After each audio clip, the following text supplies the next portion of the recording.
Pipeline nodes help you control the structure and logic of your workflows at a higher level.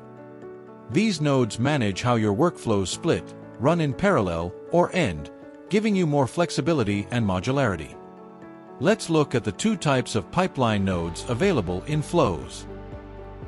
The fork node allows you to split your workflow into multiple branches, each one running its own pipeline. You define a list of forks, give each a name, and assign the pipeline it should execute.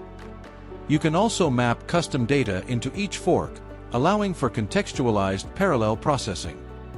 Once all forks are completed, the main packet continues execution, making this node perfect for running tasks in parallel or distributing logic across reusable subpipelines. The finish node marks the end of a pipeline's execution. Once reached, the workflow is completed, and the packet is finalized. This node is simple, but essential, especially when working with modular pipelines or forks that need a clear stopping point.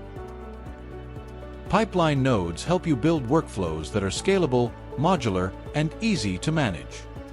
Use fork nodes to break processes into parallel tasks, and finish nodes to define clear endpoints. Together, they give you the control needed to structure even the most complex workflows in flows.